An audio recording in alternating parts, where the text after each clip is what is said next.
네, 안녕하십니까. 오늘부터 이제 스포츠 심리학, 하고, 그 다음에 사회학, 이 책, 내용학 2, 이거 쭉 이어서 하도록 하겠습니다. 원래 이제 생리학 끝나고 이제 역학을 매년 했었는데요.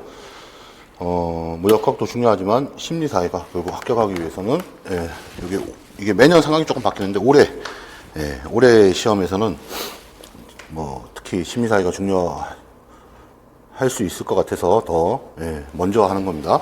먼저 하고 외울 게 또 많고 이렇게 하기 때문에 먼저 역학보다 먼저 하고 요거 마치고 나서 역학 하도록 하겠습니다. 운동역학. 그래서 심리사회 이게 이제 양이 많죠. 양이 많기 때문에 양이 많지만 어떤 깊은 어떤 이해보다는 한번 간단하게 우리가 내용을 파악하신 다음에 바로 암기하시면 됩니다. 그래서 나중으로 미루지 마시고 미리미리 이렇게 암기하시면 좋겠습니다. 나중에 이걸 쌓아뒀다가 나중에 암기하기에는 내용이 많습니다. 그리고 결국 합격하기 위해서는, 왜냐면 올해 출제위원이 작년하고 크게 변동이 뭐 아직 결정되진 않았지만, 그래서 작년보다 조금 더 어렵게 나올 확률이 높습니다. 왜냐면 그분들도 계속 작년에 문제를 냈는데 또 내면은 문제 질도 좋아지고 안 보이던 스킬이 좋아지는 거죠. 계속 그분들도. 그러다 보니까 그래서 결국은 고득점 받기 위해서 심리사회를 잘 잡아야 된다. 그래서 심리 10점, 사회 10점 이렇게 돼 있는 거죠. 그래서 스포츠 심리는 세 파트로 나눠져 있습니다. 스포츠 심리학. 심리학에서 자기들 그 영역, 과목 용어를 스포츠 심리 해놓고 이걸 세 개로 나눠놨습니다. 그래서 우리 책 뭐 순서대로 되어 있는 것처럼 처음에 스포츠 심리가 나오죠. 스포츠 심리학 이렇게 나오고, 그 다음에 이제 운동 심리, 그 다음에 이제 운동 학습 하고 이제 운동 제어, 이렇게 해서 운동 학습 및 제어 이렇게 해서 세 파트로 나눠져 있다. 스포츠 심리가 두 번 들어가는 거죠, 그죠? 그래서 스포츠 심리는 이렇게 세 가지로 파트로 구성되어 있다. 스포츠 사회학은 요거 마치고 나서 이제 스포츠 사회학 이렇게 하면 되는 거고, 먼저 스포츠 심리하고 그 다음에 운동 심리, 그 다음에 운동 학습 제어 합쳐서 10점 나오는 거다. 그렇게 보시면 되겠습니다. 그럼 이제 목차를 보시면 맨 처음에 스포츠 심리부터 할 건데 성격 나오죠, 그죠? 성격에서 이제 많은 내용들이 있겠죠. 성격은 뭐 비교적 양이 많지는 않습니다. 그래서 성격에서 시험에 나올 수 있는 것들 많이 암기하시고, 그 다음 동기, 이런 식으로, 그 다음 불안 이론 같은 거, 리더십, 응집력 이런 식으로 해서 이게 9장까지 돼 있죠. 9장까지 돼 있고, 책은 출제 경향은 심리기술 파트다 쪽이 좀 강세다, 그렇게 볼 수 있고, 그건 이제 출제위원이 누가 들어가느냐에 따라 달라지는데, 만약에 작년도 출제위원이 들어간다거나, 하여튼 책은 근데 뭐 우리가 공부는 다 해야 되는 거니까, 그래서 심리기술 쪽이 조금 중요한데 다 공부해야 된다. 그래서 그렇게 해서 저는 책에 있는 내용을 거의 빠짐없이 다 이론서 있는 것들을 다 집어넣어 놨으니까 뭐 이 책으로도 충분히 뭐 원서를 제가 보라고 처음에 말씀드렸죠. 근데 원서를 스포츠 심리 같은 경우에는 김병준 교수님의 정석, 심리학의 정석, 그 책을 보라고 말씀드렸는데, 그런 거를 이제 말씀드리면 저한테는 별로 안 좋습니다. 왜냐면 뭐 이 책 5권으로 다 해결된다, 이게 마음이 편하죠. 마음이 편한데 뭐 이 책 보라 그러고 저 책 보라 그러면 처음에 제 거 봤다가 뭐 이제 뭐 OT라든가 이런 거 보고 그런 뭐 자꾸 책 이런 거 보라 그러면 별로 안 좋아하시지만은 그런 게 또 이제 중요하고, 근데 하지만 그걸 이제 그 책을 보는 거 선생님들이 이제 개별적으로 보는 거에 미루지 않고 제가 제 책에 다 집어넣어 놨기 때문에 사실 지금 시점에서 강의를 이제 심리학부터 하겠죠. 하는데 그 책을 안 보셔도 상관없다. 그렇게 저는 반대로 말씀드릴 수 있습니다. 왜냐면 뭐 100% 다 집어넣지는 않았거든요. 근데 거의 다 눈에 띄는 거 다 집어넣었습니다. 그러니까 이 책으로 공부하셔도 전혀 문제 없고, 또 이걸 보시면은 아무래도 요즘 스포츠 심리에서의 대세는 레인보우 북스에서 나온 김병준 교수님 책이 있죠. 스포츠 심리학의 정석이라는 책. 그게 대세인데, 뭐 이 책을 보시고 그 책을 하나 옆에 이제 사가지고 같이 보시면 훨씬 더 눈에도 잘 들어올 것이고, 근데 사실 그걸 안 봐도 상관없다. 이렇게 지금 시점에서 말씀드리는데, 예, 그렇게 말씀드릴 수 있고, 왜냐면 거의 다 집어넣어놨으니까. 예. 어차피 그 책을 사도 그 책을 처음부터 끝페이지까지 다 외우지 않으실 거잖아요. 그죠? 그렇게 외울 수도 없고, 또 그렇게 할 수는 없습니다. 우리가 공부를. 하지만 이제 그 책을 활용할 수는 있겠죠. 활용할 수는 있지만 거의 다 집어넣었다. 예, 그렇게 말씀드릴 수 있습니다. 고득점 받기 위해서 이 많은 내용들, 제가 이제 언급해드리는 내용들, 예, 그런 내용들을 다 가져가셔야 된다. 그래서 바로바로 암기해서 넘어가자. 그런 거죠.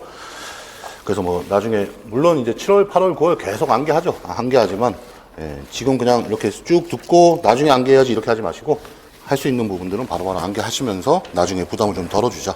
그런 거죠. 자, 먼저 바로 들어가겠습니다. 8페이지 보시면 이제 성격이 먼저 나오는 겁니다. 그럼 성격에 대한 많은 얘기들이, 예, 이론들이 이제 나와 있습니다. 그래서 하나씩 외우시고, 간단하게 외우시고, 너무 깊게 이렇게 공부하실 필요가 없습니다. 물론, 생리학도 그렇게 깊게 공부하실 필요가 없습니다. 역학은 조금 깊게 공부하실 필요가 있습니다. 예, 역학은 문제를 응용해서 풀어야 되니까. 이제, 예, 이런 거는 생리학, 역학하고는 좀 차원이 다릅니다. 그래서 암기하시는 게 중요하다. 그런 거죠.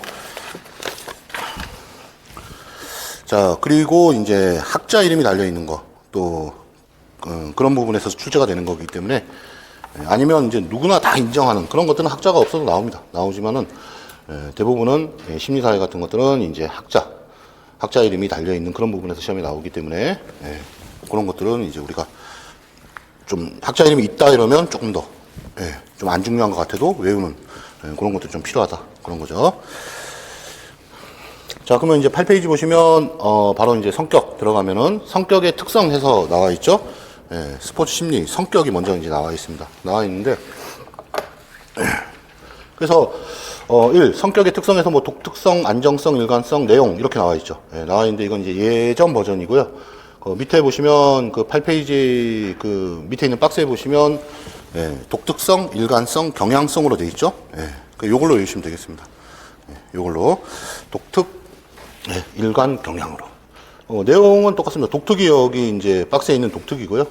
안정 일관을 합쳐가지고 그냥 일관성이라고 이렇게 한 거고, 그 다음에 내용을 경향성이라는 용어로 바꾸는 겁니다. 그래서 내용은 똑같지만은 용어가 다르기 때문에 내용으로 하지 마시고 경향성으로 하셔야 된다. 그래서 먼저 이제 순서대로 보면은 8페이지에 1, 그 성격의 특성 해가지고, 성격은 뭐 우리가 저 사람 성격이 어떤지를 알기가 되게 어렵죠. 그래서 그 성격을 뭐 설문지 같은 거라든가 아니면 뭐 질문이라든가 아니면 뭐 어떤 다른 방법을 사용해서, 그 성격을 추론하는 거죠. 성격을 딱 보고, 저 사람 성격이 어떻다, 그런 것들을 우리가 바로 알기 어려우니까 그 사람의 어떤 행동이라든가, 그 어떤 사람이 있다면 그 사람이 하는 행동, 이런 것들, 그런 것들을 통해서 우리가 성격을 추론하는 것이다. 그 행동을 보면은 성격을 추론할 수 있다, 예측할 수 있다. 왜냐하면 어떤 사람의 행동은 굉장히 안정되고, 그리고 독특하고 다른 사람하고 이제 구별할 수 있는 그 독특성을 갖고 있고 또 내용도 있고 이러니까 그 사람의 행동을 보면은, 그런 행동을 보면 안정되고 독특하고 어떤 내용을 구성하고 있기 때문에 우리가 성격을 예측할 수 있는 것이다. 행동을 보면. 그래서 뭐 그 양가르일본의 독특성을 그냥 읽어보시면 되겠고, 그 뭐 다른 사람들과 구분되는, 그 독특한 특성이죠. 그래서 만약에 어떤 사건이 딱 있을 때, 어떤 상황이 벌어졌을 때 사람들마다 반응이 다양하죠. 독특성이라는 얘기죠. 그죠? 반응이 다양할 수밖에 없습니다. 똑같은 반응을 하지 않겠죠. 그죠? 그 독특성이고, 에 대한 설명이고, 양가르일본의 이제 안정성과 일관성. 이건 이제 반응을 할 때 좀 일관되고 안정적인 그런 패턴을 보인다는 얘기입니다. 이게. 그래서 거기 내용 보면은 뭐 시간이나 상황의 변화에 따라 달라지지 않는 행동 특성을 말한다. 이렇게 나와 있죠. 그 다음에 이제 내용은 이제 경향성이라는 용어로 바꿔서 이제 외우시라 그랬죠. 그래서 내용이라는 것은 심리적인 어떤 경향성을 얘기합니다. 그래서 이 성격이라는 것은 딱 뭐라고 말하긴 그렇지만, 그 사람의 성격이 뭔지 이렇게 딱 말하긴 그렇지만은 어떤 그 특유의 그 내용을 구성한다는 얘기입니다. 그리고 그 내용은 어떤 경향성을 띈다는 얘기입니다. 그래서 내용을 구성하기 때문에 그 내용에 따라서 반응 양식이 다른 것이다. 그 설명을 보면은 내용에 따라 어떤 상황에서 개인들 간의 반응 양식이 서로 다르다 이렇게 뭐 나와 있죠. 근데 요거는 그냥 예전 버전이고 이거 패스하시고 그 밑에 있는 박스 보시면 성격의 정의 이렇게 뭐 나와 있는데 이것도 한번 읽어보시고 이런 것들이 성격에 대한 학자들의 다양한 정의구나. 그 정도 하시고 실제로 외울 것은 그 박스다. 8페이지 밑에 있는 박스. 그래서 뭐 위에 있는 박스에서 이제 뭐 아이젠크, 뭐 알포트라든가 아이젠크, 뭐 이렇게 홀랜드 여러 사람들이 성격을 정의해 놨죠. 이런 정의를 이제 우리가 바탕으로 해서 성격은 공통적인 세 가지 특성이 있다. 이렇게 말할 수 있는 겁니다. 그래서 그 박스 보시면 성격의 속성, 뭐 특성 다 같은 말입니다. 성격의 속성 이렇게 보면은 성격이란 환경에 지금 8페이지 밑에 있는 박스 보는 겁니다. 성격이란 환경에 대한 개인의 적응 방식을 나타내는 독특성, 뭐 일관성 이런 글자가 다 나와 있죠, 그죠? 그리고 경향성 이런 글자가 나와 있죠. 그래서 학자들이 그 위에 있는 박스에도 보면 뭐 알포트, 아이젠크 이런 사람들이 이제 뭐 정의 내려오는 것처럼 다양한 정의가 있다는 얘기예요. 근데 공통적인 속성이 있다. 그 공통적인 속성이 세 가지다. 독특성, 일관성, 경향성. 세 개 외우시면 되겠습니다. 독특성. 독특성은 뭐 다른 사람하고 다른 그런 독특한 그런 어떤 행동 양식이 있다는 얘기죠. 행동 양식이 있다. 그 다음에 이제 뭐 일관성은 변하지 않는 일정한 패턴이 있다 이런 얘기고, 경향성은 그 사람만의 어떤 행동적인 그 경향성이 있다 이런 의미니까 거기 설명이 다 나와 있죠. 독특성은 뭐다 하고 나와 있고 일관성은 뭐다, 경향성은 뭐다 이렇게 나와 있으니까 한번 읽어보시고, 그 독특 일관은 쉽고 그 경향성도 뭐 이게 나오면은 이게 뭐 일관인지 경향성인지 이렇게 맞추는 거 별 문제가 되지 않을 겁니다. 자, 경향성을 보시면 독특 일관성은 쉬우니까 경향성을 보시면 성격은 사고나 느낌 그리고 행동 그 자체가 아니라 이들 속에 나타나는 어떤 경향성을 나타낸다 이렇게 나와 있죠. 이게 경향성에 대한 설명으로 다시 말해서 이제 어떤 행동 그 자체라기보다는 그 행동 그 안에 나타나는 그 속에 나타나는 어떤 일정한 일련의 어떤 경향성을 의미한다는 얘기입니다. 그래서 경향성에 대한 설명이 거기 이렇게 나와 있는 겁니다. 그래서 그 행위 그 자체가 아니라 행위를 통해 추론된 성향이 성격이라는 것이다. 그 성격은 경향성이 있다는 얘기입니다. 그래서 인간의 어떤 행동적인 경향성을 통해서 추론된 게 성격이라는 의미입니다. 그러면 어떤 사람이 A라는 사람인데 A라는 사람이 계속 일정 그 어떤 행동을 계속 동일하게 어떤 행동을 한다 이러면 그 사람이 어떤 행동 경향성 이런 것들을 보고 그 사람의 성격이 어떻다 우리가 이렇게 말할 수 있다는 얘기죠. 그렇게 이제 보시면 되겠습니다. 그래서 뭐 경향성만 제가 계속 설명드리는데 왜냐면 독특성과 일관성은 쉬우니까 한번 읽어보시면 되는 거니까. 그래서 경향성을 다시 한번 이렇게 말씀드리면 책에 있는 글자가 제일 좋지만 그래서 어떤 사람의 행동 또는 사고 그 자체가 성격이 아니라 그 행동하고 사고하는 그 가운데 나타나는 어떤 경향성 그게 그것을 이제 성격이라고 한다는 얘기죠. 그 정도면 우리가 경향성 이해할 수 있습니다. 책에 있는 글자로 그렇게 해서 세 개 외우시면 되겠습니다. 성격의 세 가지 속성, 특성, 독특성, 일관성, 경향성. 이렇게. 그거 하나 외울 게 이제 그거 하나고요. 성격의 속성 세 개. 그 다음에 이제 9페이지 그 2, 성격 이론. 성격 이론들이 나와 있죠. 성격 이론들이 쭉 나와 있는데, 먼저 나와 있는 게 이제, 그, 심리 역동 이론 이렇게 나와 있죠. 프로이드의 심리 역동 이론. 이거는 뭐 적을까 말까 이거 맨날 적긴 하는 건데 이걸 외우지는 마시고요. 성격 이론을 이거는 뭐 필기 안 하시는 게 더 나을 수도 있습니다. 그냥 강의 보면서 여기 이론들이 쭉 나오니까 이건 여기에 속하는구나 뭐 이 정도로 하고 넘어가셔도 괜찮습니다. 이제 뭐 특성 이론하고 이렇게 분류하는 방법은 되게 다양합니다. 학자들마다 이렇게 분류되어 있는 게 있는데 특성이론 이렇게 나눌 수 있다. 그래서 특성이론은 또 유형론, 그 다음에 이제 특질론 이렇게 나눌 수 있고,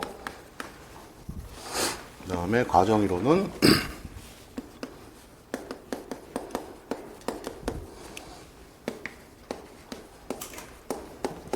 행동주의, 그 다음에 인본주의 이렇게 나눌 수 있다는 얘기죠.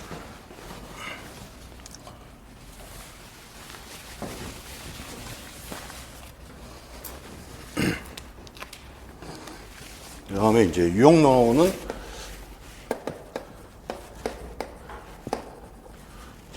이거는 이제 히포크라테스,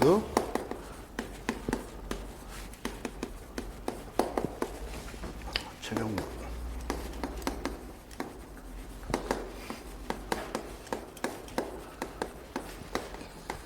그리고 이제 실도.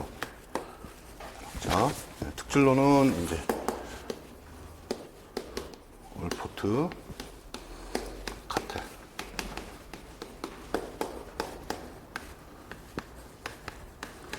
정신 분석. 우리 지금 방금 여기 이제 바로 나오는 정신 분석은 정신 분석 있고 신경 정신 분석이 있다. 네, 요거는 이제 프로이드. 네, 요거는 이제 아들러, 그다음에 융 이런 사람들. 이거 이제 학자들이죠. 이런 분들은 행동주의는 뭐 조작적 조건화 같은 뭐 조건 형성 이론, 사회학습 이론도 행동주의에 속한다.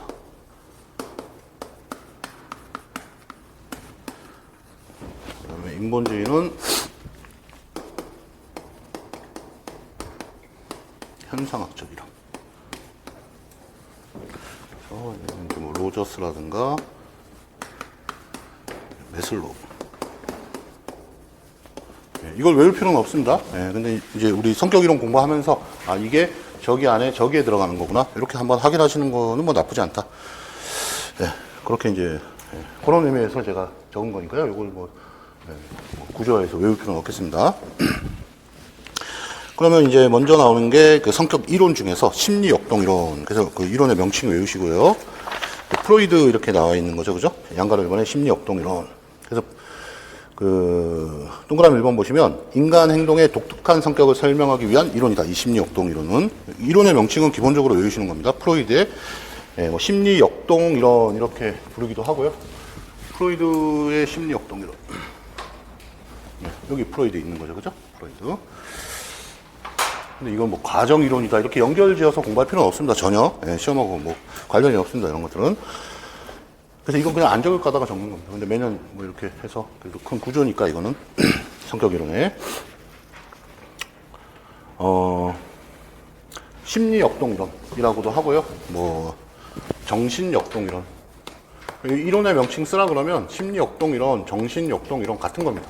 이게 같은 거다. 심리 역동 이론 이렇게 외우시면 되는 거죠, 그죠? 프로이드의 뭐 심리 역동 이론 또는 뭐 정신 역동 이론.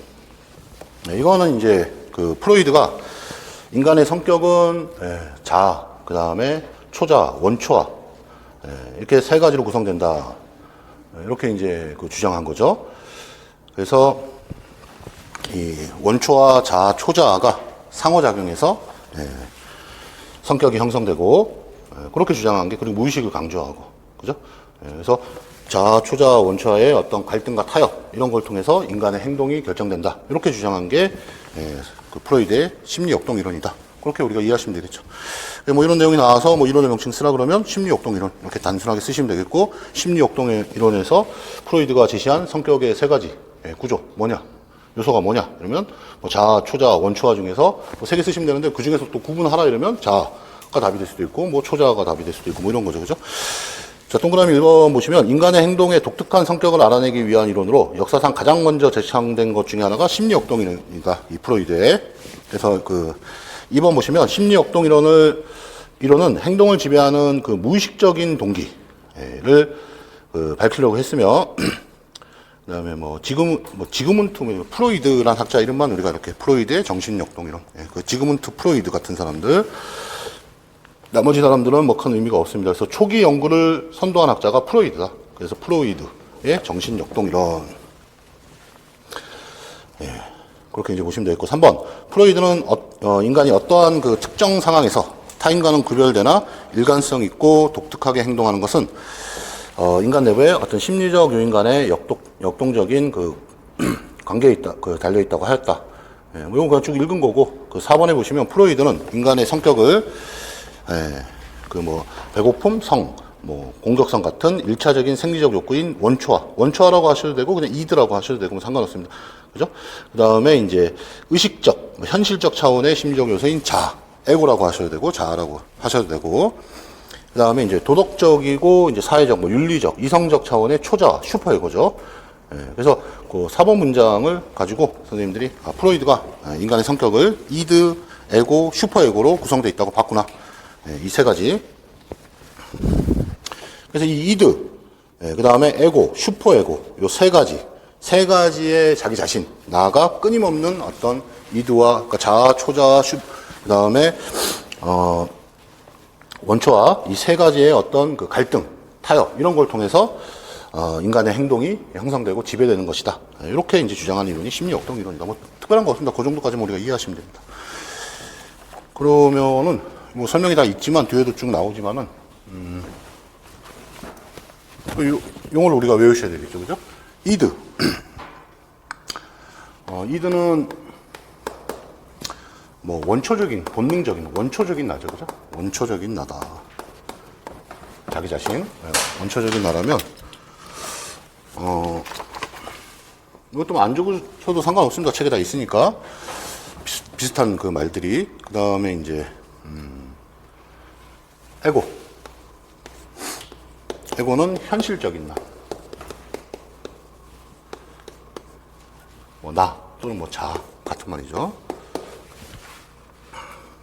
그 다음에 이제 슈퍼에고, 초자죠. 요거는, 자기 통제로 나타나는 초자. 그래서 시험에서 이거 세 개를 다 요구하면 이거 세 개 쓰시면 되는 거고요. 이 중에서 어떤 특별한 한 개를 요구하면 이건 아주 본능적인 거고, 이건 현실적인 거고, 이거는 한 차원 높은 거죠. 그죠? 초자죠, 말 그대로. 슈퍼이고 이거 쓰시면 되겠습니다. 얘네들 세 개가 계속 서로 투쟁하고 갈등하고 타협하면서 행동이 지배되는 것이다. 이렇게 주장한 게 심리역동 이론이다. 그런 거죠. 거기에 그런 내용이 4번에 다 한꺼번에 나와 있습니다. 그래서 이드가 강한 사람은 굉장히 본능적인 사람, 쾌락을 중시하는 그런 사람이겠죠. 그죠? 그리고 이제 자아를 중시하는 사람은 굉장히 이제 쾌락을 좀 통제하고 주변 사람들의 어떤 그 상황이라든가 눈치 이런 것들을 눈치 있는 인간이죠. 그리고 그 슈퍼에고가 강한 사람들, 그런 사람들은 자기 자신을 잘 평가하고 비판하고 뭐 도덕적인 행동을 하게 되는 그런 성격 원리가 슈퍼에고다. 그렇게 이제 보시면 되겠죠. 그죠? 이 정도 글자. 다 같은 얘기죠, 이게. 글자만 다를 뿐. 자, 5번 한번 읽어보시면 되겠습니다, 그냥. 자. 그 원초와 자아, 초자, 얘네들의, 어떤 갈등과 타협으로 행동이 결정되는 것이다. 그게 심리역동 이론이다. 그 박스를 보시면 성격의 정신구조, 프로이드의 그 정신구조, 성격의 구조가 나와 있습니다. 그래서 원초와 자아, 초자, 다 이거에 대한 얘기였고, 그래서 이드라는 것은 뭐 의식성, 뭐 내용, 기능 이거 구분해서 외울 필요가 없습니다. 그래서 그 9페이지 맨 밑에 있는 그 표를 보시면 원초와 이드죠. 원초와는 무의식적이죠. 무의식적이고 본능적인 욕구죠. 그죠? 본능적인 욕구고, 자아는 의식적이고, 그 이드하고 그 자아는 원초하고 초자아 사이에서 중간에 있는 조율을 담당하는 어떤 의식적인 상태가 자아죠. 그리고 초자아는 보시면 이상, 도덕축 이렇게 돼 있죠. 도덕적인 양심이 초자아다. 이렇게 보시면 되겠죠. 그래서 원초와 자아, 초자아가 상호작용해서 성격이 형성되는 것이다. 심리역동이론. 그렇게. 끝입니다. 이 정도 내용이면 만약에 이 문제가 나왔을 때 심리역동이론이 나왔을 때 충분히 맞출 수 있고, 뭐 이론의 명칭을 요구하면 그거 쓰시는 거고, 이드, 그 다음에 원초와 자아, 초자아, 이걸 요구했을 때 그거 쓰시면 되는 겁니다. 근데 뭐 나오기 좀 어렵지 않겠나? 그렇게 보는 거죠. 그죠? 자, 그 다음에 이제 나오는 게 성격 이론 중에서 양가로 이번에 욕구 위계 이론 10페이지에 욕구 위계 이론. 욕구 위계 이론 보시면 아까 뭐 프로이드는 여기 있었죠. 여기 있었고, 욕구 위계 이론은 여기 메슬로우. 뭐 인본주의 과정 이론의 인본주의의 메슬로우. 근데 이렇게 연결할 필요는 굳이 없다는 얘기죠. 그래서 그 욕구 위계 이론 보시면, 그 1번에 보시면, 메슬로우는 이론의 명칭을 외우셔야 돼요. 욕구 위계 이론. 이렇게. 인간은 자신의 삶을 의미 있고 가치 있게 만들기 위해서 스스로 개인적인 목표를 추구하는 존재라고 주장했다. 예. 그래서 매슬로우는 그 성격이 인간의 어떤 내적 욕구 체계, 여기 지금 모형이 나와 있죠, 밑에 있는. 그래서 이런 욕구 체계에 의해서 성격이 결정된다. 그리고 욕구가 위계적으로 존재한다. 그리고 밑에 욕구가 다 충족되고 나야 그 다음 욕구를 추구한다. 뭐 이렇게 이제 주장한 게 욕구 위계 이론입니다. 그래서 욕구 위계 이론에서 시험에 나온다면은 이 단계를 외우시면은 뭐 다른 게 나오기 어렵습니다. 그래서 그 동그라미 2번 보시면 매슬로우 인간은 스스로 부족을 느끼는 동물이다. 그래서 하나의 욕구가 충족되면 또 다른 욕구가 그러니까 밑에서부터 생리적 욕구부터 해가지고 이게 충족되고 나야 그 다음 안전의 욕구를 추구하고 그런 식으로 밑으로 건너뛰고 위로 올라가고 이런 건 없다는 얘기죠. 그 뭐 매슬로우의 주장입니다. 자, 그 3번. 그래서 인간은 그래서 뭐 욕구가 위계가 있다는 얘기잖아요. 그죠? 욕구적인 존재다. 이렇게 주장했다는 얘기고, 욕구를 쭉 배열해 놓은 거죠. 그래서 위계적인 단계로 배열되어 있어서 낮은 단계 욕구가 만족돼야 더 높은 단계 욕구를 의식하게 된다. 욕구 단계 외우시면 됩니다. 이게. 근데 이게 단계가 그 책마다 조금 다르기 때문에 그 11페이지에 나와 있는 단계를 외우시면 제일 안전합니다. 그래서 11페이지 단계가 아니고요. 그 동그라미 4번, 가로에 있는 단계. 동그라미 4번, 뭐 모형에도 나와 있지만 이런 걸로 외우셔도 상관없지만 동그라미 4번의 그 가로를 보시면 생리적 욕구, 그 다음 안전의 욕구, 그 다음에 소속과 사랑의 욕구, 존중의 욕구, 심미적 인지적 욕구, 자아실현 욕구, 요걸로 외우시라는 거죠. 동그라미 4번에 있는 가로에 있는 내용으로. 그렇게 하시면 된다. 욕구 위계 이론, 매슬로우의 성격 이론 중에 하나다. 그 다음에 체형 이론도 있다는 얘기죠. 11페이지 보시면, 이제 체형 이론. 요거는 이제 그 중요한 특징들. 밑에 단계가 다 충족되어 위로 올라가는 거구나. 그리고 이 단계 외우시면 끝나는 겁니다. 자, 11페이지 보면 이제 양가로 3번에 체형 이론이 있죠. 체형 이론은 뭐 여기 보시면, 여기. 이거죠. 크레치마라든가 셸돈. 뭐 체형 이론, 체격 이론 다 같은 말입니다. 그 체형 이론은 그 체형에 따라서 그 성격을 분류하는 그런 이론이 이제 체형 이론이다. 뭐 오늘 이게 뭐 정확하진 않지만 좀 약간 뚱뚱하면 좀 게으르지 않나? 성격이 뭐 이렇게 보는 게 체형 이론입니다. 그렇게 이제 보시면 되겠고. 그래서 그 동그라미 1번 보시면 성격 이론 중에서 초기 특성 이론 중에 하나가 이 체형 이론이다. 그렇게 보면 특성 이론에 이렇게 들어가 있죠. 그죠? 초창기 이론이다. 이렇게 이제 보시면 되겠고.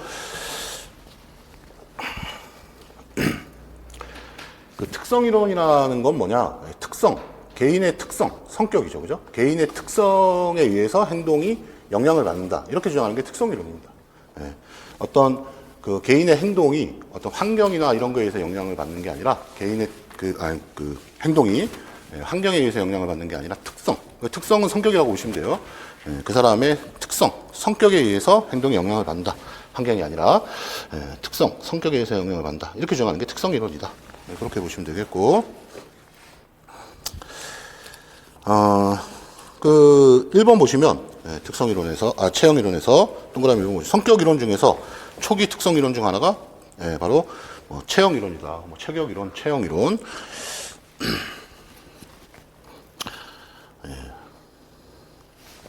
그렇게 보시면 되겠고. 그 다음에 이제 2번 보시면 그 체격 이론 또는 체형 이론 같은 말이라는 거죠. 요거는 이제 크레치마라는 사람이 있고 이제 셸돈이라는 사람이 있는데 이 사람들의 체형 분류가 있습니다. 근데 여기 있는 분류로 외우셔도 되고 측정평가 제 책 맨 뒤쪽에 보면은 그걸로 외우셔도 되고 뭐 이걸로 외우셔도 상관없고 측평 뒤에 가면은 이 사람들 말고도 다른 분류들이 체형 분류가 또 있습니다. 그거 같이 외우셔야 되니까 어쨌든 기본적으로 여기서 이제 셸돈 이런 거 충분히 나올 수 있죠. 크레치마도 나올 수 있지만 내배업, 중배업, 외배업 뭐 이런 거 셸돈의 분류죠. 그 동그라미 3번 보시면 내배업형. 내배업형은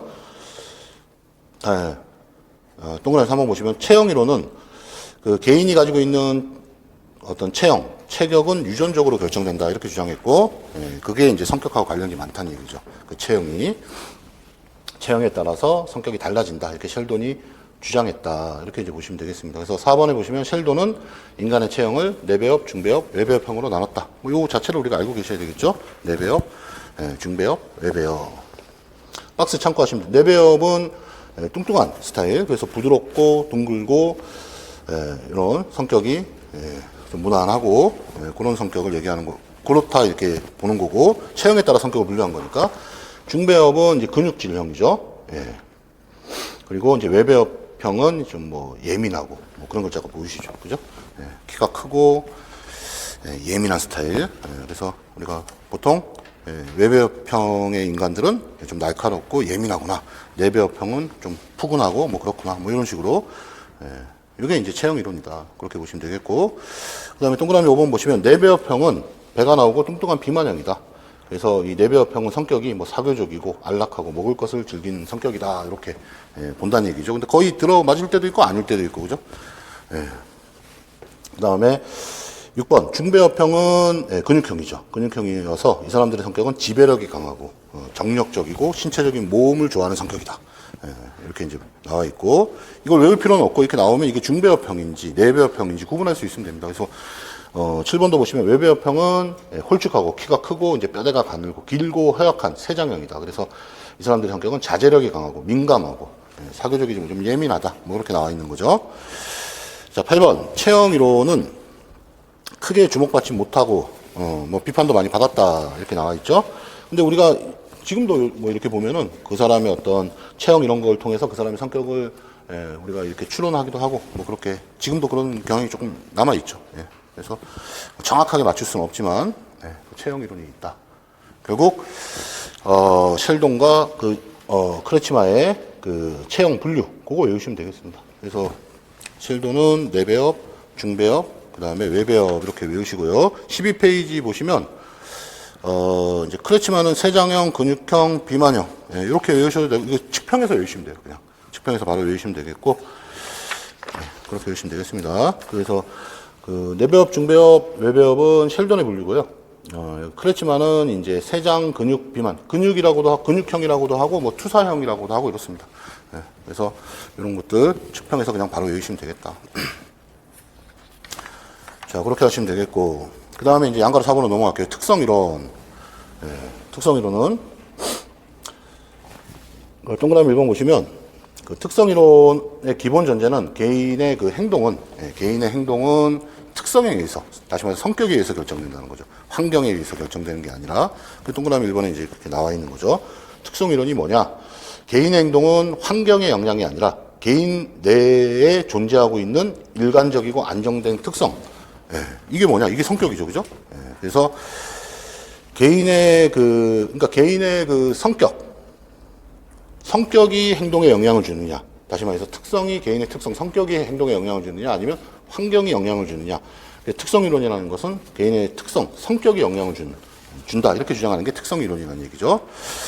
자, 그 동그라미 2번 보시면 그 1960년대, 70년대에 그 특성이론을 주장한 커텔이라는 사람이 있다. 커텔은 이제 성격과 관련된 수많은 단원을 정리해서 16개의 그 특성 요인들이 이제 성격의 복잡성을 설명한다는 이제 결론을 내리고 16PF라는 그 성격 검사지를 개발했다. 이렇게 나와 있죠. 그리고 이들 16가지 성격 요인으로 그 사람의 성격을 우리가 파악할 수 있다. 그렇게 주장했다는 얘기죠. 커텔은 그 인간의 성격, 그 뒤에 가면은 그 13페이지 박스에 보시면 커텔의 성격 특성에서 두 번째, 그 표면 특성과 기본 특성 이렇게 나와 있죠. 그래서 그 커텔은 16개의 기본 특성이 있고 표면 특성은 겉으로 드러나는 특성이고 기본 특성은 기본 특성이죠. 그죠? 16개의 기본 특성. 이게 표면으로 드러나는 게 표면 특성이죠. 그죠? 그래서 16개의 그 기본 특성이 있고 그 16개의 그 기본 특성을 토대로 해가지고 어떤 그 질문지 같은 것들, 이런 것들을 개발해서 그 사람의 성격을 파악하려고 했다. 그렇게 보시면 되겠고, 이게 이제 쭉 발전해서 오늘날의 빅5 이론이 됐다. 뭐 그렇게 보시면 되겠습니다. 그래서 이 16개의 성격을 잘 파악하면은 그 사람의 성격을 파악할 수 있지 않겠냐. 이렇게 이제 주장했다는 거죠. 그래서 뭐 커텔이 시험에 나온다면 뭐 표면 특성과 기본 특성으로 구분했다. 그리고 기본 특성이 16개 정도의 기본 특성을 갖고 있다. 뭐 이렇게. 그래서 16개의 그 기본 특성을 측정하게 되면은,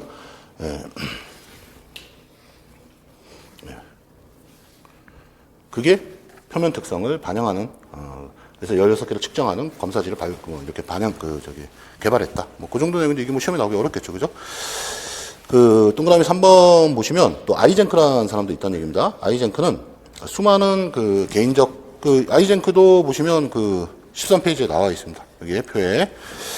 그래서 수많은 어떤 개인적 그 특성 요인들을 상대적 개념으로 받고 내향성, 외향성, 그 다음에 안정성, 불안정성의 두 가지 주요 차원으로 분류했다. 이렇게 나와 있고 4번 그냥 읽어보시고 5번 보시면 성격 연구에 있어서 그 특성 이론은 그 스포츠 상황에서 훌륭한 선수의 어떤 성격 특성을 규명하는 데 집중됐다. 근데 연구 결과 성격과 운동 수행 간의 그 어떤 상관관계가 낮은 것으로 밝혀졌고 그래서 개인의 어떤 그 성격 특성, 성격이 특성이죠, 그죠? 그래서 성격 특성을 같이 써버리죠. 성격 특성을 파악하는 것이 특정한 상황 안에서 그 행동이 이 특성에 의해서 성격에 의해서 결정된다는 게 특성 이론이잖아요. 그래서 그 사람의 행동을 이 성격이 예측할 수 있다. 이렇게 하는데 별로 도움이 되지 않아. 상관관계가 별로 없다고 이제 연구 결과가 그렇게 나왔다는 거죠. 이러한 단점으로 인해서 특정 행동을 유발하는 것이 개인의 성격, 특성이 아니다. 상황이다. 뭐 상황이나 환경, 상황이 환경이죠. 그죠? 같은 말이죠. 환경이 행동을 결정하는 것이다. 성격이 결정하는 것이 아니다. 이런 또 주장이 또 이제 새로 제기됐다. 이런 얘기죠. 얘는 그냥 한번 읽어보시고.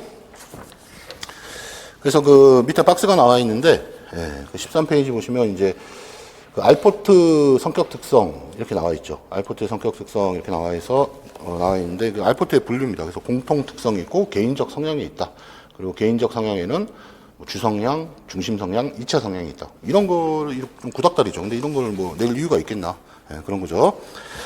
그 다음에 아까도 이제 나왔지만은 그 앞에 뭐 내용이 있었지만은 그 커텔 같은 경우에 보면은 표면 특성과 기본 특성. 그래서 그 표면 특성과 기본 특성이라는 용어를 기억하시는 게 좋을 것 같고, 그 표면 특성은 보시면 인사하고 미소 짓는 거 표면으로 드러나는 특성이죠. 그래서 특성이 성격이잖아요. 그죠? 그래서 표면 특성, 인사하고 미소 짓는 것과 같이 밖으로 드러나면서 함께 공존하는 것으로 보이는 특성.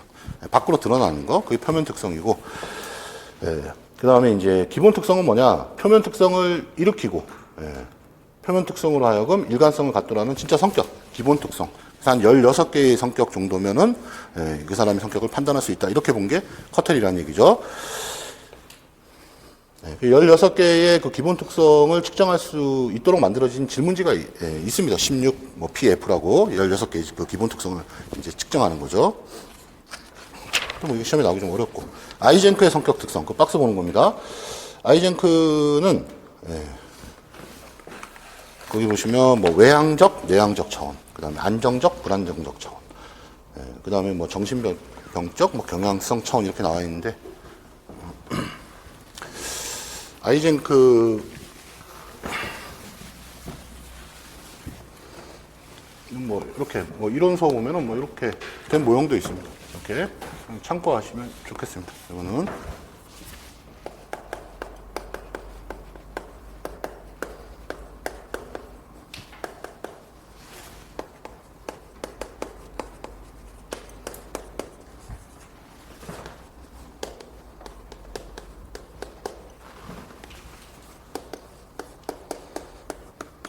요게 그 아이젠크의 2차원 성격 모형입니다. 그래서 여기 보면 이제 외향, 내향이 있죠. 뭐 내향, 외향이 있고 그 다음에 안정, 불안정이 있고 그래서 정서적으로 안정, 정서적 불안정이 있고. 여기 성자 줄게요. 책에 있는 그대로. 안정, 가로에 넣고 신경성 뭐 이렇게 돼 있습니다. 이렇게.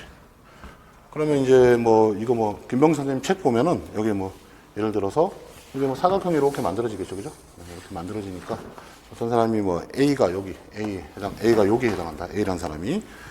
그다음에 B가 뭐 한 요쯤에 있고 뭐 C가 요쯤에 있다. 이렇게 한다면 A 성격을 정서적으로는 매우 안정돼 있다. 이렇게 볼 수 있는 거죠. 그죠? 그리고 내향적으로 볼 수 있는 거죠. A는 정서적으로 안정돼 있고 내향적이다. A는 그렇게 볼 수 있는 거고. 그 다음에 B는 이 사람은 외향적이죠. 외향적이고 정서적으로 안정된 편이죠. 완전히 이까지 오진 않았으니까 정서적으로 안정된 편이고. 그다음 C 같은 경우에 여기 있다 이러면은, 예, 요거는 지금 내향과 외향의 중간 정도잖아요. 그래서, 내향과 외향의 중간 정도. 정서적으로는, 예, 굉장히 불안정적이다. 이렇게 볼 수 있는 거죠. 그러면 이런 게 만약에 시험에 나오려면, 예, 정서적 안정, 불안정. 그 다음 내향, 외향.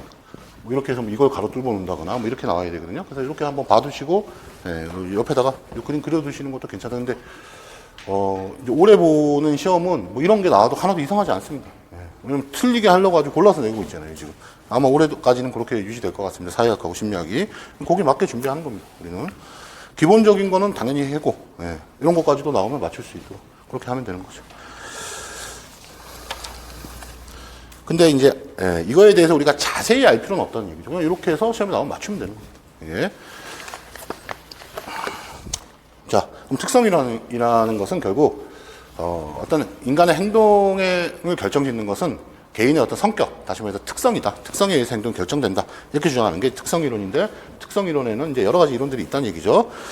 자, 그 다음에 이제 13페이지 보면 양가로 5번 사회학습이론 여기 보시면, 예, 사회학습이론은 좀 다릅니다. 이거는 이제, 예, 여기 들어가 있죠. 특성이론하고 다르죠. 예, 사회학습이론은 그 동그라미 1번 보시면 요거는 특성이론과 반대되는 상반된 이론이다. 그래서 인간의 행동이라는 글자가 보이실 겁니다. 행동을 결정짓는 것이, 예, 특성이 아니다. 다시 말해 성격이 아니다. 그 사람의 성격이 행동을 결정짓는 게 아니라 상황이라는 글자가 보이실 겁니다. 상황이나 학습에 의해서 좌우된다는 것이다. 하고 1번에 동그라미 1번에 사회학습 이론에 대해서 맞출 수 있는 단서가 다 나와 있습니다. 그래서 인간의 그 행동을 결정짓는 것이 성격, 특성이 아니라, 예, 뭐 환경 또는 학습 또는 상황이다. 이렇게 이제 얘기하고 있는 것이죠. 사회학습 이론에서 주장하는 것은 개인의 성격은, 예, 딱 정해져 있는 거, 뭐 고유하다고 보지 않고 개인이 어떤 특정 상황, 환경 이런 거에 따라서 아니면 개인이 어떤 학습한 정도 이런 거에 따라서 그 행동이, 예, 결정된다. 이렇게 이제 주장하는 게 사회학습 이론이다. 그럼 얘 한번 읽어보시면 되겠고, 동그라미 2번 보시면 반두라의 사회학습 이론이죠. 그 동그라미 2번은 반두라는 인간의 행동을 관찰학습, 예, 그리고 사회적 강화로 사회학습 이론을 설명하고 있다. 즉 외부 환경과 강화가 그 사람의 행동을 결정한다는 것이다. 예, 특성이 결정하는 것이 아니고, 나머지는 그냥 쭉 읽어보시면 되겠습니다. 그러면 4번 동그라미 4번으로 내려갈게요. 13페이지 맨 밑에 사회학습 이론도 특성 이론과 마찬가지로 인간의 행동을 완벽하게 예측하지 못하겠죠. 예, 그래서, 예, 그 특정한 상황도 분명히 행동에 영향을 미칠 수 있는 거지만 특성 이론처럼 그 사람의 특성, 성격도 영향을 미칠 수 있는 것이니까. 예, 그래서 하여튼 사회학습 이론이라는 것은, 예, 이 특성이 아니라 환경, 상황, 학습에 의해서 행동에 영향을 받는다. 이렇게 이제 주장하는 게 사회학습 이론이다. 그리고 뭐 관찰학습, 뭐 강화, 뭐 이런 글자가 나오면, 예, 사회학습 이론 이렇게 우리가 쓰면 되는 거죠. 성격 이론 쓰라 그러면. 그 다음에 이제 14페이지 보시면 양가로 6번. 이 두 개를 특성 이론하고, 그러니까 성격도 중요하고, 예, 그 다음에 그 상황도 중요하다. 예, 성격과 상황, 특성과 상황에 의해서 그 두 개가 다 영향을 미쳐서 상호작용해서 그 사람의 행동이, 예, 영향을 받는 것이다. 이렇게 주장하는 게 이제 상호작용적 접근입니다. 그래서 그 동그라미 1번 보시면 상호작용적 그 접근 방법은 상황과 각 개인의 성격을 이제 행동의 상호 결정체로 보고, 그래서 상황도 중요하고 성격도 중요하다. 두 개 다 영향을 미치는, 두 개 섞어놓은 것이죠. 그래서 즉 개인의 심리적인 특성과 개인의 심리적인 특성이 성격이죠, 그죠? 예, 그리고 특정한 상황, 환경, 학습 뭐 이런 것들이 다 중요하다. 인간 행동을 예측하는데 도움이 된다는 것이다. 그래서 그 2번 바워스는 인간 행동의 12% 정도는 성격에 의해서, 그 다음에 10%는 상황에 의해서, 예, 그리고 근데 그 개인의 성격과 상황의 상호작용 이렇게 했을 때는 21%가 정도를 우리가 설명할 수 있다고 하죠. 그러니까 상호작용 접근이 가장, 예, 그 개인의 그 이제 특성이나 상황적 그 사회학습 이론보다는, 예, 훨씬 더 퍼센트가 높잖아요, 그죠? 예, 그래서 인간의 행동을 가장 잘 설명하는 게 뭐 상호작용적 접근이다. 근데 이거를 뭐 그렇게 우리가 뭐가 높다 낮다 이렇게 하실 필요가 없겠고요. 그냥 특성 이론이라는 것은 개인의 성격에 의해서 행동에 영향을 받는 것이다. 상호작용, 그 사회학습 이론은 환경을 또 학습, 환경, 상황을 더 중시하는, 예, 그거에 의해서 행동이 결정난다. 상호작용 접근은 특성과 상황을 더해서 행동을 설명하는, 예측하는 그런 이론이다. 그렇게 보시면 되겠습니다. 그래서 그 동그라미 1번, 2번 읽어보시면 상호작용 접근 두 개 섞어놓은 거니까 그래서 그 2번 마주 보면은 상호작용 접근이 특성적 접근과 상황적 접근의 2배 정도 이렇게 설명력이 높다고 할 수 있다는 얘기죠. 그리고 맨 마지막 동그라미 4번의 맨 마지막 문장, 상호작용적 접근 방법이 개인의 행동을 보다 정확하게, 특성과 상황적 접근보다는 보다 정확하게 예측하고 설명할 수 있다. 뭐 아까 이미 얘기 위에서 하고 있었잖아요, 그죠? 동그라미 4번, 동그라미 2번에서 특성적 접근은 뭐 12%, 상황은 10%, 상호작용은 뭐 21% 이렇게 얘기하고 있으니까 상호작용적 접근이 개인 행동을 잘 설명할 수 있다 이렇게 하고 있는 거죠. 큰 의미가 없다. 그렇게 보시면 되겠고, 그 다음에 이제 박스가 나오는데 성격 오요 인서 이게 이제 안 나오는데 이게 중요한데 뭐 아직까지 나오진 않고 있습니다. 그래서 뭐 아까 보시면 커터일 같은 경우에 기본 특성 뭐 이런 것도 있었고, 인간의 성격은 도대체 몇 가지면은 인간의 성격을 우리가 설명할 수 있겠느냐. 커터일 같은 사람은 16개로 얘기하고 있었고, 그죠? 이런 거에 대한 연구를 계속해서 오늘날 대체적으로 학자들이 인정하는 게 이 빅5 이론, 성격 오요인설이라고 하는 5가지 정도면은 인간의 성격을 어느 정도 성격 요인으로 5가지를 제시하고 있는 것입니다. 5가지를 외우셔야 됩니다. 그래서 거기 보면 14페이지 박스 보면은 성격 오요인 이거는 학자가 너무 여러 명이어서 그래도 적어드리면, 근데 빅5 이론은 학자 상관없이 어떤 학자가 나온다 해도 우리가 빅5 이론이라는 걸 우리가 문제 보면 우리가 아실 수 있습니다. 이거는 뭐 커텔, 코스타, 맥클레이, 디그맨, 골드버그 뭐 여러 사람이 있으니까 제가 몇 명만 적어드릴게요. 디그맨, 그 다음에 맥클레이,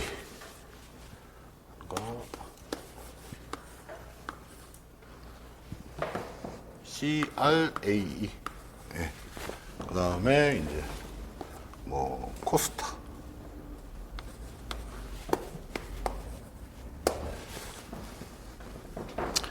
이 정도. 그 다음에 뭐 골드버그, 학자가 많습니다. 이거는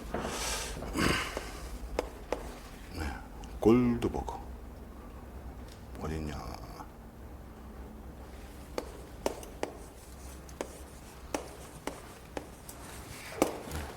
오랜 연구, 이제 커텔부터 시작해가지고 인간의 성격을 몇 가지 정도면 설명할 수 있겠느냐 쭉 해서 계속 연구를 해보니까 한 5가지 정도면 우리가 대략적으로 인간의 성격을 판단할 수 있다.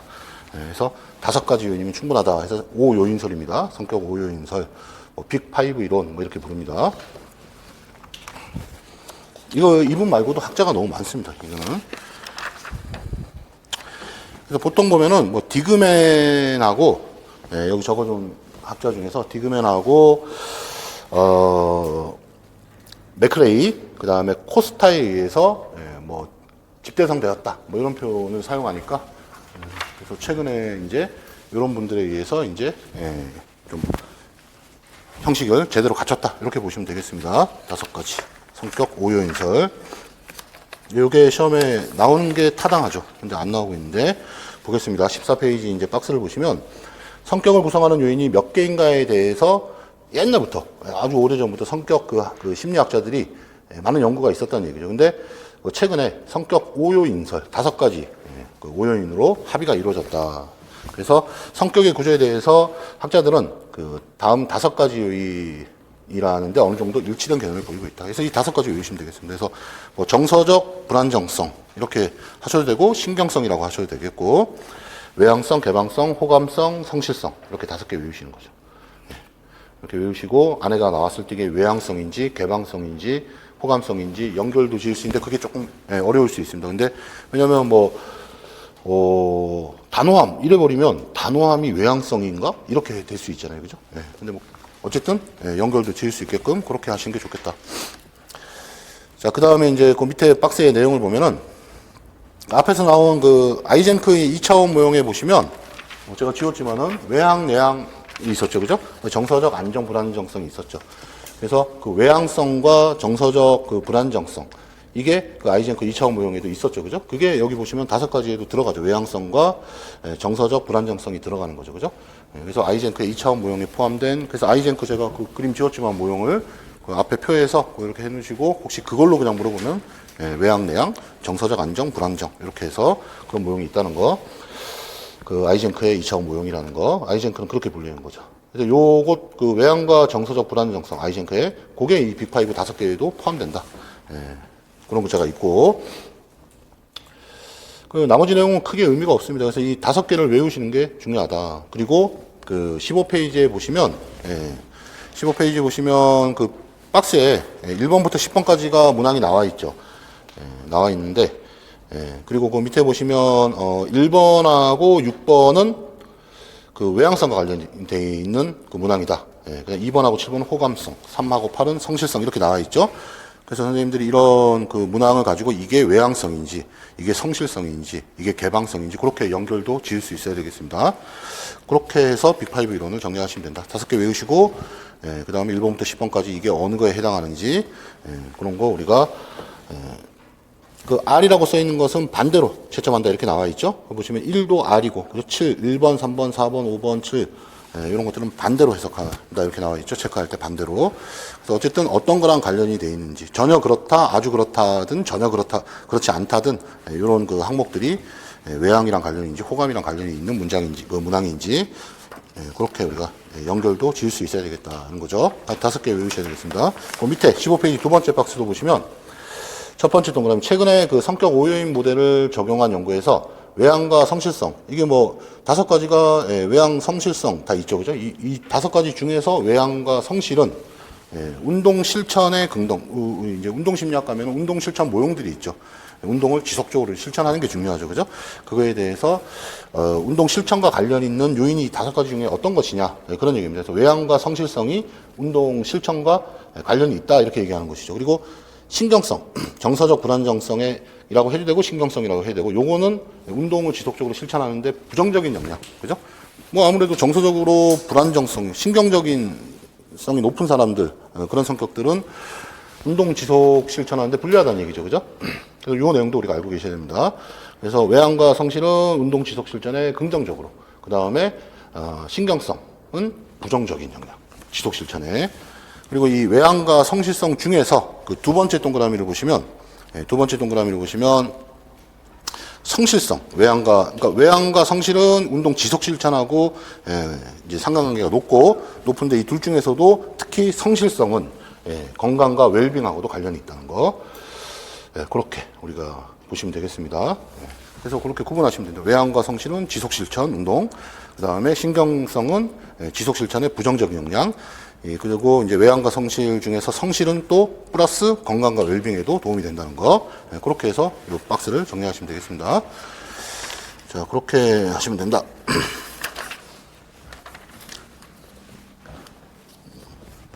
자, 양가로 7번 통합 모형까지만 보고, 잠깐 쉬었다 갈게요. 통합 모형 이렇게 나와 있는데, 통합 모형. 동그라미 1번 보시면, 성격 5요인 모형이나 그 상호작용 접근을 뛰어넘어. 상호작용 접근이라는 것은 아까 특성적 접근 플러스 그 다음에 상황적 접근 섞어가지고 설명하는 거잖아요. 그죠? 그걸 뛰어넘어가지고 그 성격을 이해하기 위해서 생물, 심리, 사회적 접근을 시도하는 모형이 뭐 통합 모형이다. 뭐 다 섞어놓은 모형이다. 이렇게 보시면 되겠고. 그래서 그 2번, 동그라미 2번 보시면 통합 모형 그렇게 중요하지 않은데, 그 2번에 보시면 맥 아담스하고 팔스라는 사람이 나와 있죠. 이제 이 학자 이름이 이렇게 나와 있는데, 이 사람들이 맥 아담스, 팔스, 이 사람들이 이제 생물학적 관점과 사회적 관점을 모두 합쳐가지고 통합 모형을 제시했다는 얘기죠. 그래서 이미 이 사람들의 그 빅5 이론이 있는데, 이 사람이 새로운 5요인으로 성격을 규정했다. 그럼 이 5요인을 외울 것이냐? 별로 추천드리진 않습니다. 이런 것들을. 그래서 그냥 패스하시는 게 좋겠다. 이런 거죠. 그래서 동그라미 3번 보시면 그냥 통합 모형. 이 모형 이름만 이렇게 알아두시는 게 어떻겠나?